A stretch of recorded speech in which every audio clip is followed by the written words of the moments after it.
Buenos días a todos los presentes.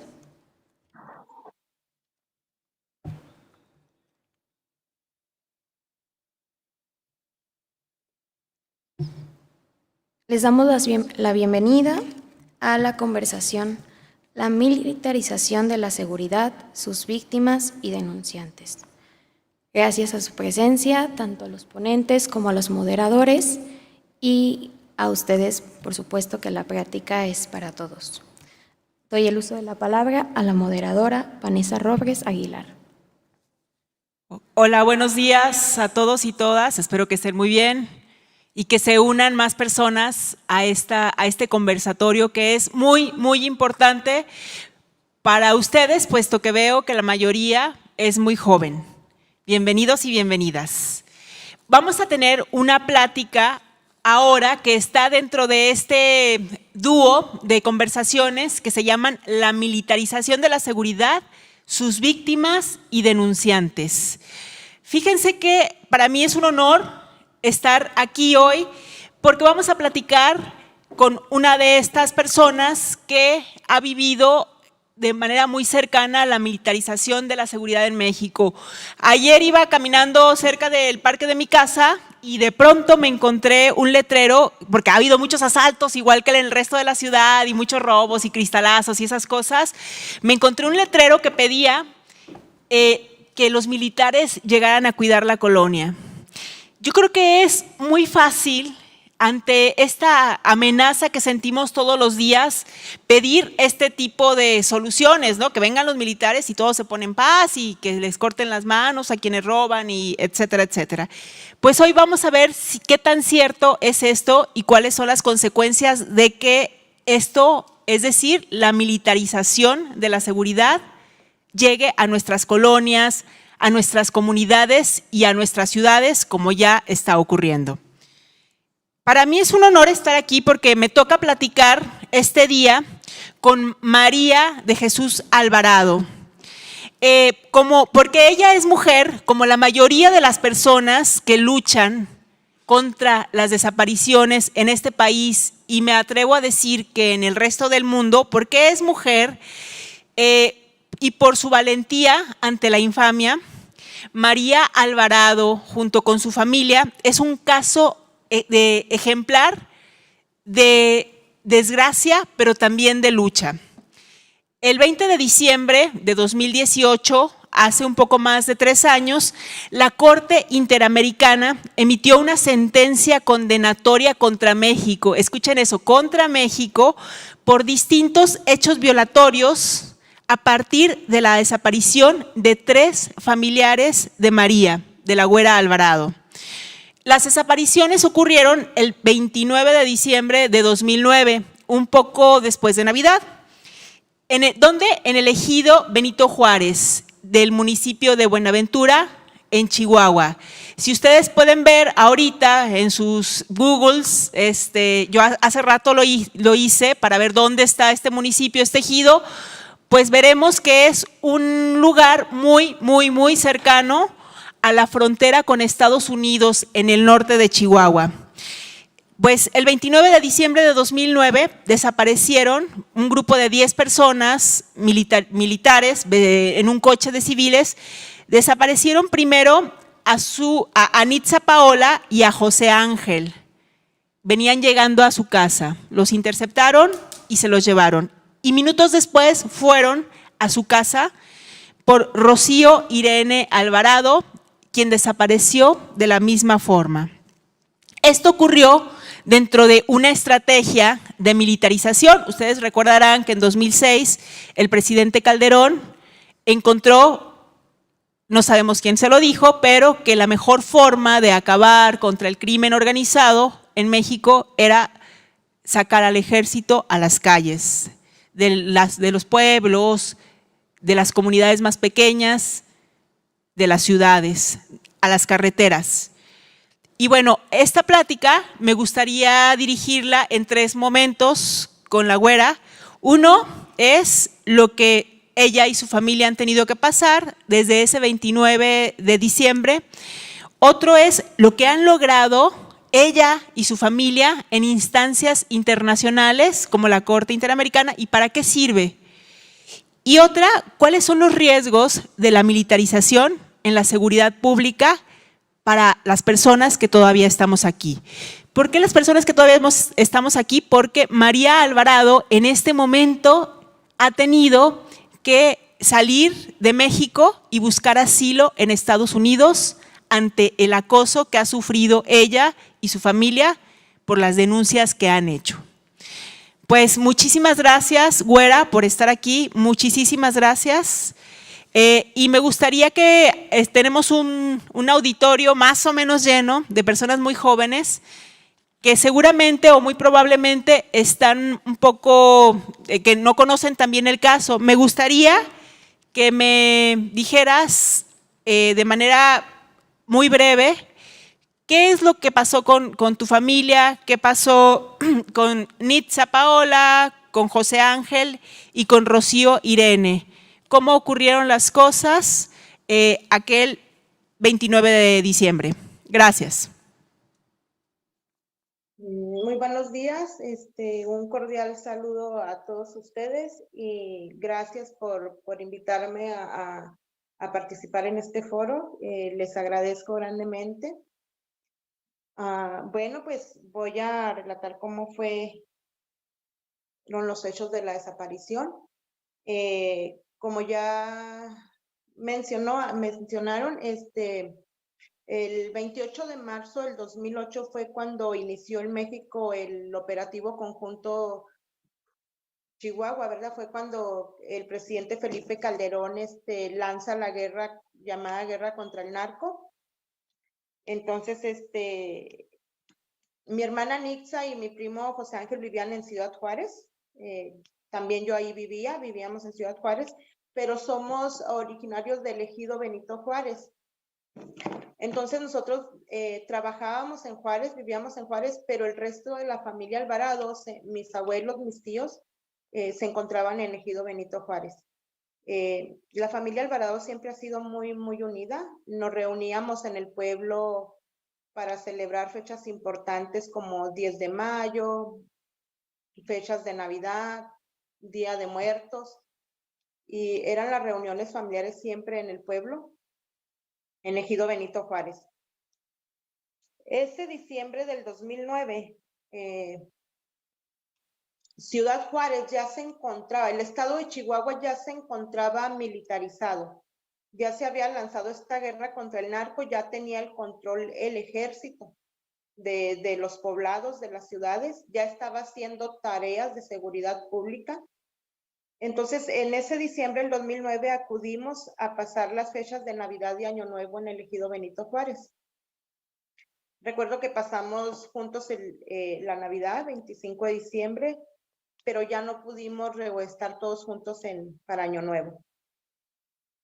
Recuerdo que el 29 de diciembre del 2009 estábamos ahí todos en casa. El ejido Benito Juárez, la familia Alvarado está en las casas una enseguida de otra. Toda mi familia ocupa como toda la calle de una cuadra. Mis abuelos, mi tío José, papá de José Ángel desaparecido. A un lado está la casa de mis padres y sigue la casa de otro tío, otra tía. Entonces teníamos el mismo patio, el terreno era el mismo patio. Crecimos como hermanos y pues ahí nos reuníamos toda la familia. Ese 29 de diciembre fue un día normal. Recuerdo que Nix y yo estábamos limpiando la casa, preparándonos para el día último, para pasar Año Nuevo. José Ángel llegó ese día, justo ese día José Ángel llegó a ejido Benito Juárez. Viajó de Ciudad Juárez a ejido Benito Juárez. Y pues ese 29 de diciembre, yo creo que alrededor de las 9 de la noche, fue José Ángel a la casa de Nixa para decirle que si lo podía llevar a casa de su suegra. La suegra de José Ángel estaba enferma. Nixa acude a llevar a José Ángel al centro de salud del pueblo. Y cuando dan de alta a la suegra, que llegan a casa de la señora a dejarla ahí, los intercepta este comando militar, los bajan de la camioneta frente a la esposa de José Ángel, frente a los hijos, y nada más amenazan a las personas que estaban viendo y les dicen que no pues que no se metan porque se los van a llevar. Y a Nixa la bajan a jalones del cabello. José Ángel les dice que por qué. José Ángel le intenta decirles que no tienen por qué tratarla así, que por qué los van a detener. A José Ángel lo golpean, lo someten a golpes, queda la sangre de José Ángel en la camioneta de Nixa y se los llevan. En un segundo acto se dirigen a casa de Rocío Irene Alvarado, de 18 años, y llegan y entran a la fuerza a su vivienda, encierran a la mamá de Rocío y a sus dos hermanos pequeños, al igual que a la niña de 2 años que tenía Rocío en el baño, y solo le dicen que Rocío está detenida, que se la van a llevar. Entonces, pues se los llevan, el ejército se lleva a mi familia. Este caso de desaparición se da en un contexto de militarización, porque a finales de octubre de 2009, en el ejido Benito Juárez, fueron asesinados 3 federales de alta inteligencia que estaban comisionados a investigar el crimen organizado que dominaba en el ejido. Entonces, a raíz de que asesinan a estos federales de alta inteligencia, Felipe Calderón despliega comandos de militares y federales quienes empezaron a patrullar el ejido Benito Juárez. Ellos patrullaban el pueblo, buscaban a los delincuentes, pero obviamente los delincuentes ya se habían ido al pueblo, ya no estaban ahí. Entonces fue muy fácil para el ejército, para los federales, empezar a levantar personas al azar. Levantaban a personas del poblado, si tú salías en el pueblo a las 9 de la noche y tú estabas en la calle, lo más seguro es que ibas a ser levantado por el ejército o por los federales.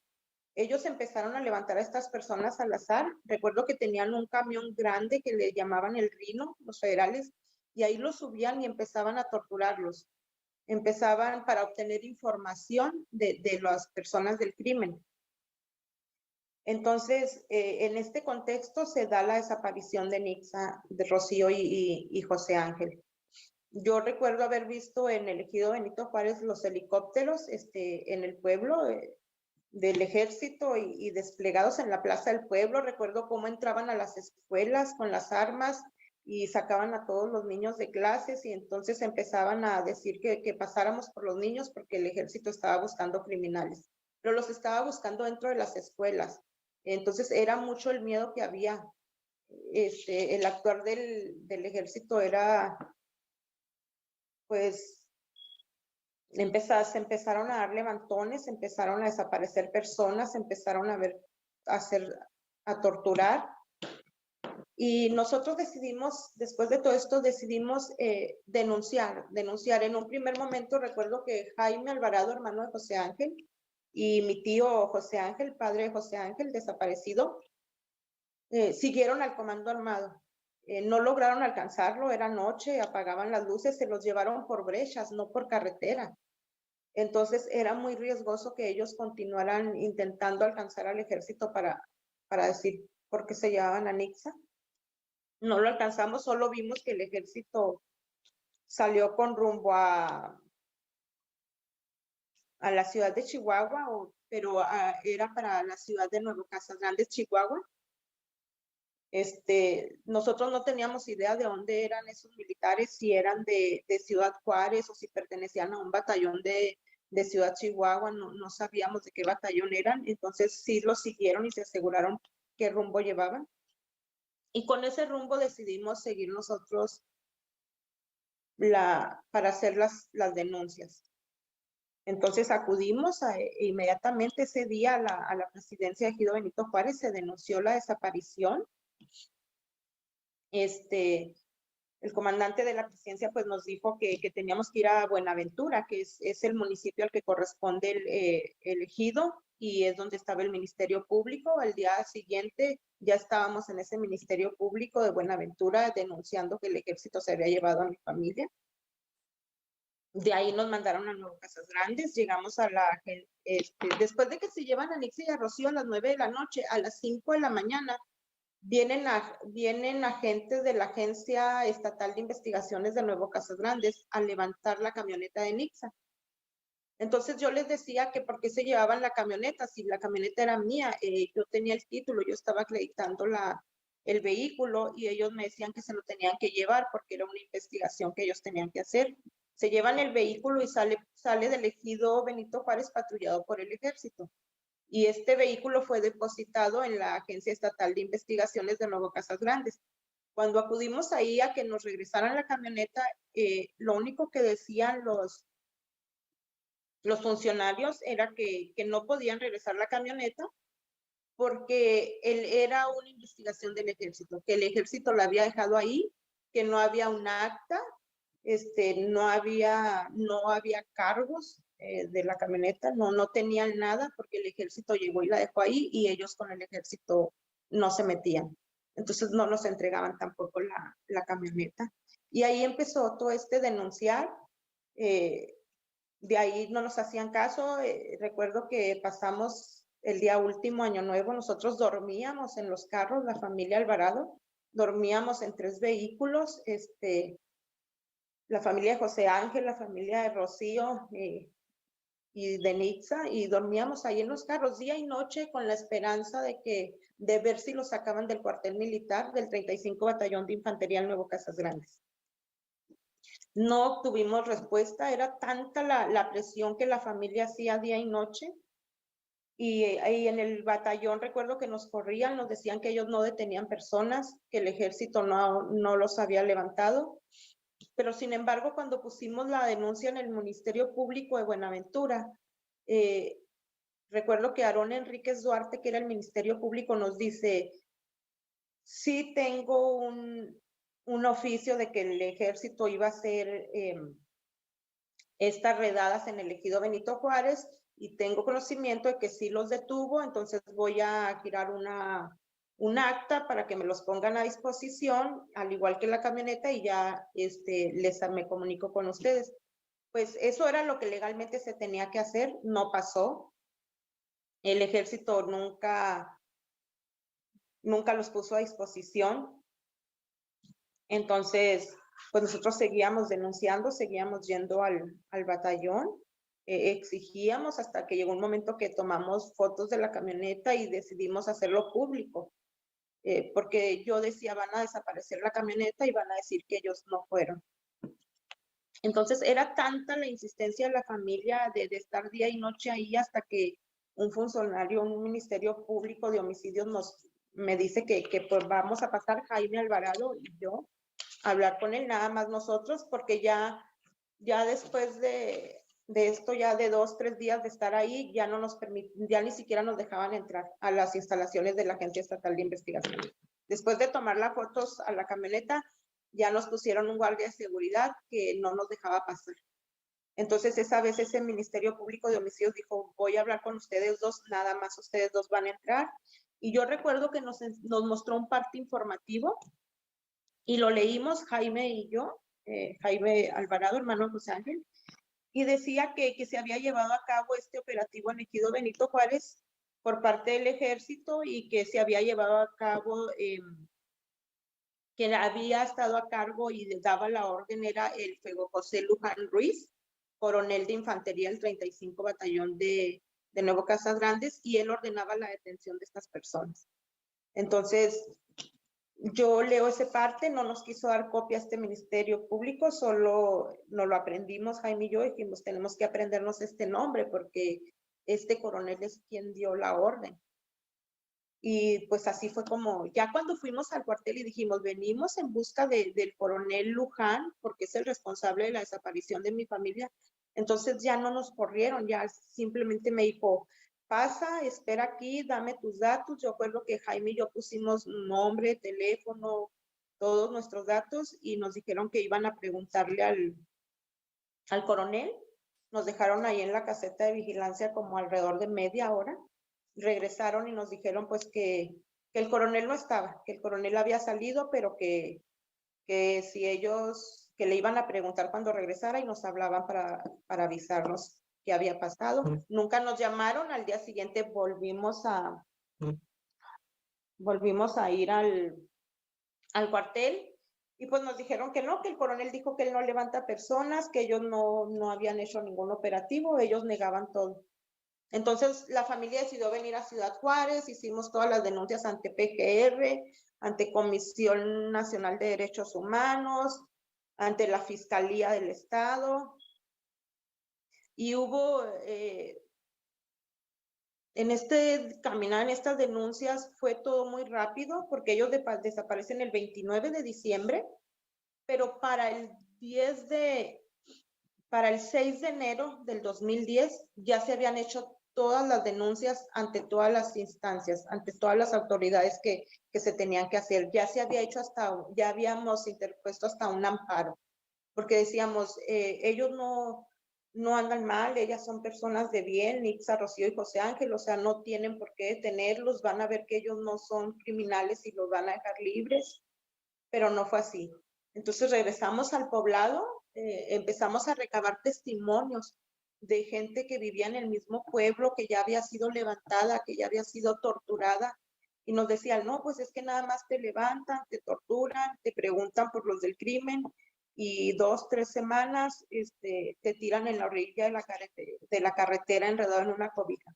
Entonces nosotros decíamos, bueno, es que los van a tirar así, en 3 semanas, a lo mejor en un mes, los van a tirar, o sea, los tienen que dejar por ahí porque ellos pues no son criminales, no tienen nada malo. Y no, pues no, tampoco no fue así. Teníamos la esperanza siempre y todavía tenemos la esperanza de encontrarlos con vida. Pero fue muy triste y muy duro darnos cuenta de que la autoridad, pues que el gobierno es corrupto.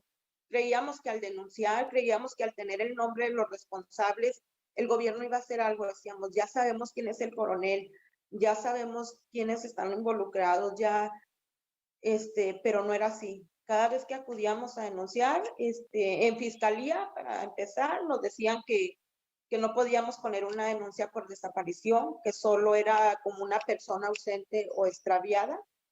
Y te levantan la denuncia así y pues no hay delito porque la persona está ausente o está extraviada, no investigaban. Nos decían que la desaparición forzada no existía en el estado de Chihuahua, que en el estado de Chihuahua no desaparecían a las personas. Pero la familia seguíamos investigando. Recuerdo que llegamos a la organización Paso del Norte en Ciudad Juárez y Paso del Norte al Centro de Derechos Humanos de las Mujeres en Ciudad de Chihuahua. Y recuerdo que en ese contexto de militarización empezaron reuniones con funcionarios del Estado y de la Federación ahí en las oficinas de Ciudad Juárez, como de FEBINTRA, de la CONAVI, de fiscalías. Y era tanto el riesgo para la familia y teníamos mucho miedo porque había retenes militares en Ciudad Juárez, en los semáforos, en las principales avenidas. Entonces nosotras acudíamos en nuestro carro y llevábamos el expediente del caso Alvarado y era un caso contra militares.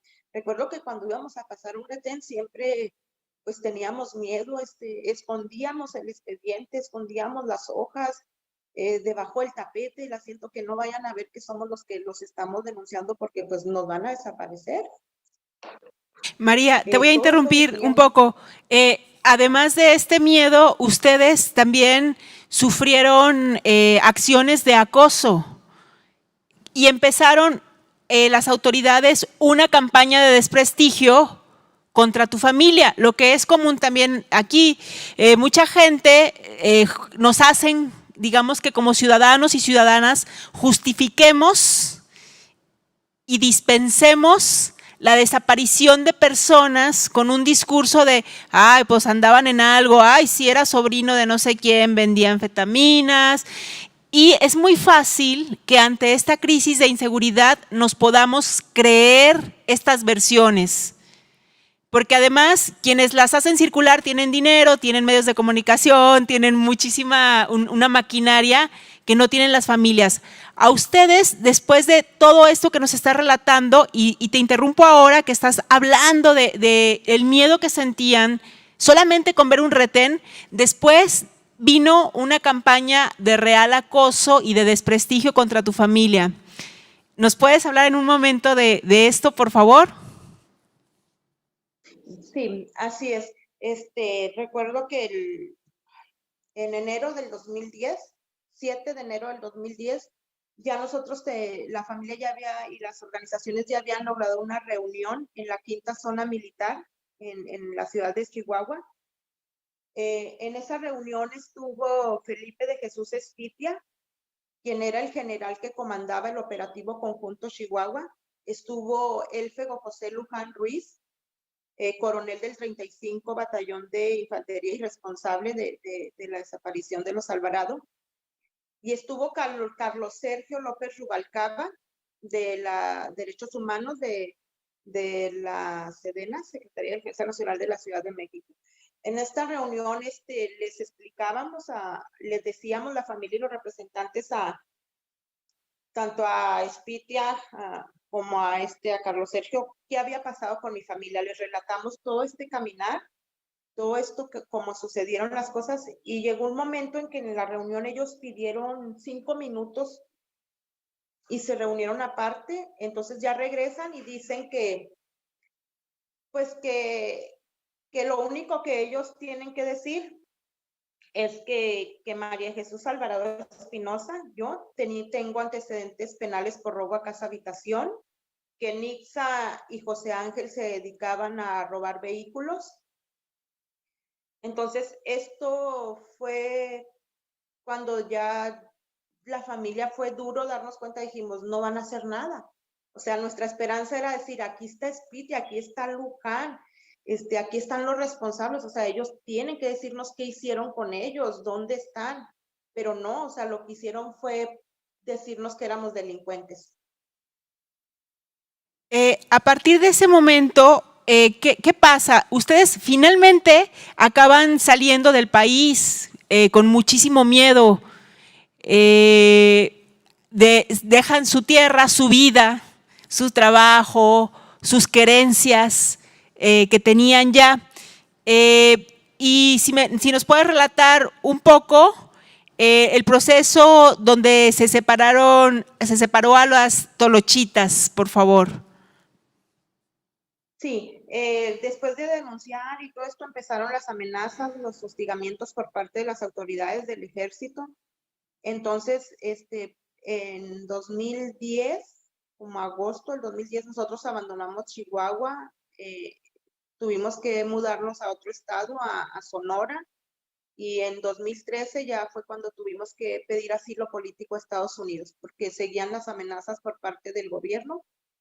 Se lanzó por parte del ejército esa campaña de desprestigio en la que dijeron que se iniciara todo tipo de contrapropaganda gris, ¿verdad? En perjuicio de María Jesús Alvarado por estar difamando al ejército. Entonces, cuando nosotros llegamos al puente y pedimos asilo político, lo primero que hace el gobierno de Estados Unidos es decir que yo no tenía una custodia legal de las hijas de Nixa. En ese entonces las gemelas tenían 14 años, Daisy, la más pequeña, tenía 12 años. Y el gobierno de Estados Unidos me las quita, se las lleva a un albergue de niños. Ahí tenemos un problema técnico que esperemos que nos ayuden a resolver aquí los chicos de la transmisión. Aquí estamos, otra vez. Güera, ¿nos escuchas? Te perdimos unos segundos. Sí, escucho.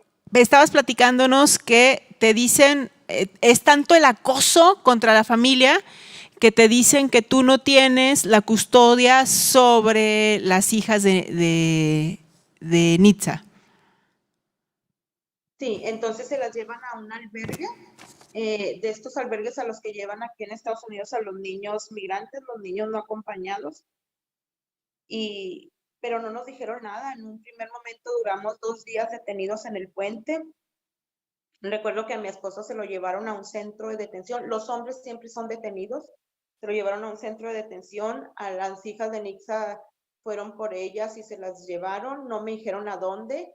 Y al día siguiente me dicen, ¿te puedes ir? Entonces nada más me dejaron salir a mis hijos, a mis papás y yo. Y yo les decía, pero ¿dónde está mi esposo y dónde están las niñas? Y ellos me dijeron, a nosotros no nos importa eso, tú querías estar aquí, te puedes ir. Y pues lo que hice yo en un primer momento fue hablar al abogado del caso, ¿verdad? Que nos apoyó en lo del asilo, Carlos Spector, y el abogado fue a recogernos y él nos dio apoyo. Recuerdo que estábamos buscando un espacio en albergues para vivir. No había cupo en ningún albergue, ni en albergues del Paso, ni en albergues de Nuevo México, no había cupos en los albergues. Entonces el abogado dice, me parece que son una familia buena, y él nos hospeda en su casa. Qué bien. Y ya él nos ayudó, fue en septiembre, 2 meses después, fue cuando pudimos recuperar a las hijas de Nixa hasta que el gobierno de Estados Unidos nos investigó, nos tomó huellas, vio que no éramos delincuentes y tuvimos que probar que podíamos hacernos cargo de ellas y fue como las pude recuperar. Muy bien. Yo quiero aclarar algo porque hasta hace relativamente muy poco todas las desapariciones o muchas de las desapariciones son sin que la gente quiera desaparecer. Desaparición forzada significa que una autoridad de cualquier rango, puede ser el de la basura o puede ser un militar, participa en la orquestación o se hace tarugo cuando sabe de la desaparición de alguien y no la denuncia. Es decir, la desaparición forzada implica la participación de las autoridades. Y esto es, la familia de las desapariciones forzadas está sujeta a mucho mayor riesgo. Pero esta familia ha sido muy, muy valiente, la familia Alvarado, y ha llevado su caso hasta la Corte Interamericana. Me gustaría, Güera, que nos platicaras qué pasó en la Corte. Después ustedes se quedan a vivir en Estados Unidos, ahorita están asilados ahí, pero cómo es que su caso llega y qué dice la Corte de su caso, mientras el gobierno dice nosotros no los detuvimos y es más, tú te dedicas al robo de autos y luego los investiga el gobierno estadounidense y dice no, pues se pueden quedar con las niñas, son buenas personas. ¿Qué pasó en la Corte? Bueno, en la Corte, este caso pues se hizo internacional. El Estado mexicano, las autoridades mexicanas realmente nunca hicieron su trabajo. Y sí, la desaparición forzada se da en complicidad con las autoridades. Y es triste ver cómo tu país, tu estado, no le importan las víctimas, no le importan las familias.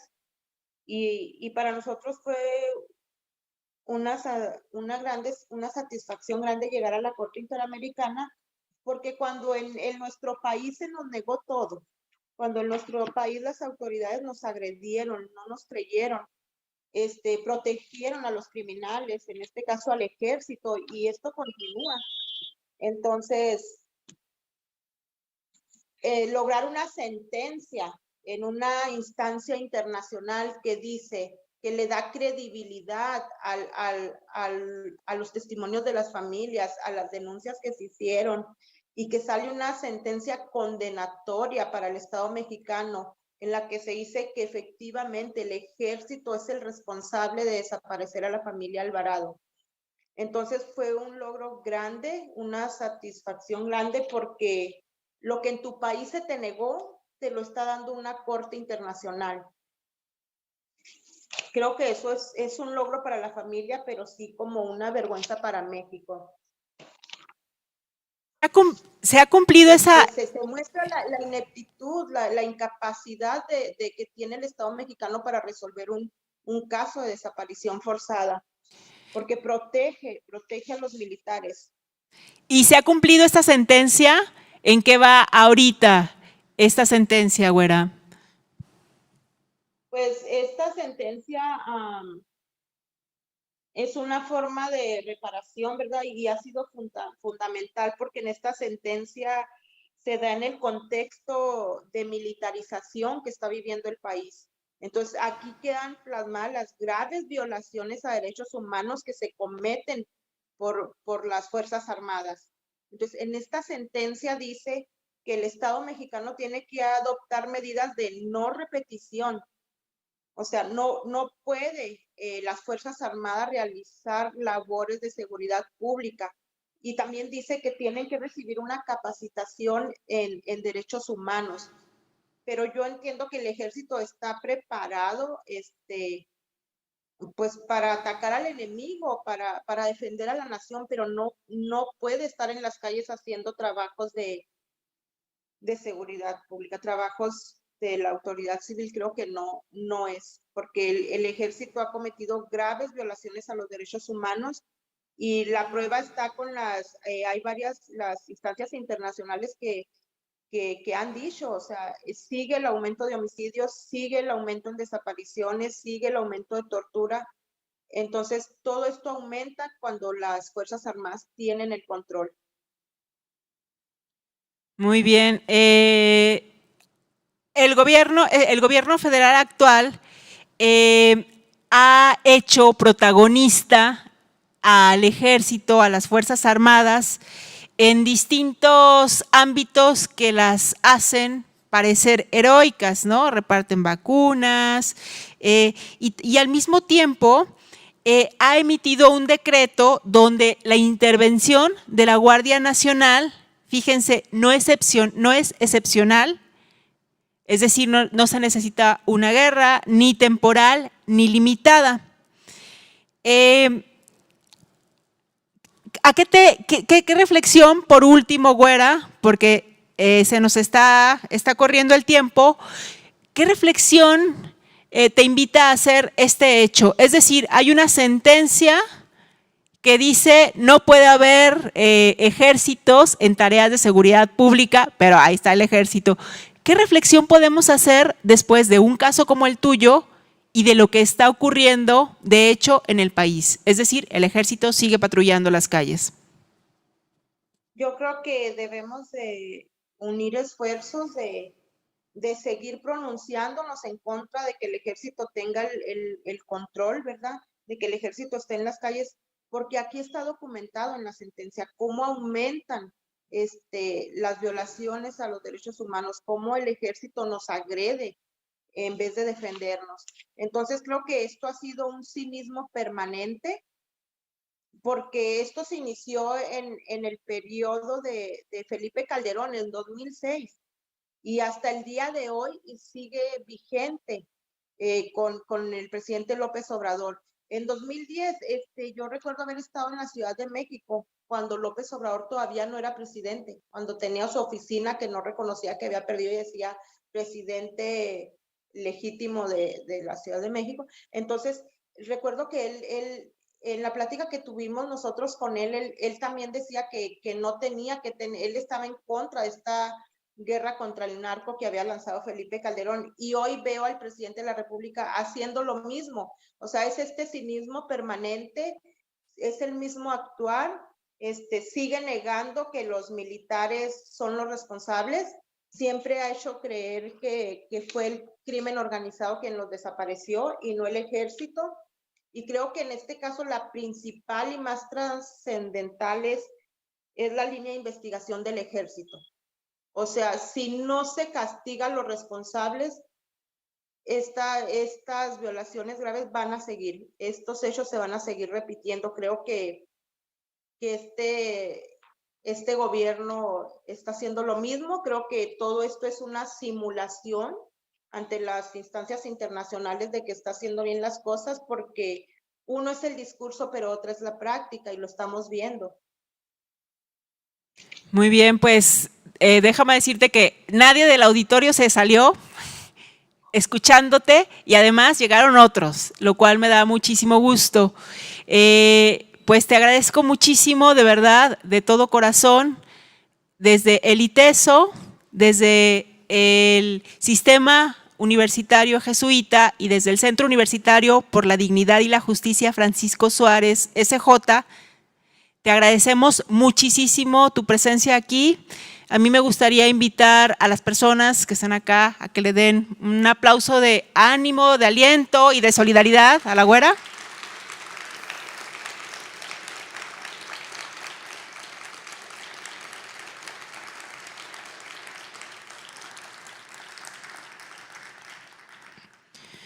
e invitarlos e invitarlas a que lean, a que se informen, a que lean sobre el caso Alvarado y otros contra México y a que de verdad no dejen de soñar con un país que no va a necesitar y que no tiene por qué tolerar a un ejército en la calle.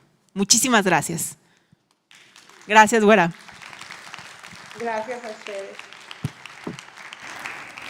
Gracias. Agradecemos a María de Jesús Alvarado por lo que nos comparte y su resiliencia, y a la moderadora Vanessa Robles Aguilar. Les invitamos a que permanezcan en su lugar para el cambio de escenario y de ponencia y dar inicio a la segunda conversación de este conversatorio.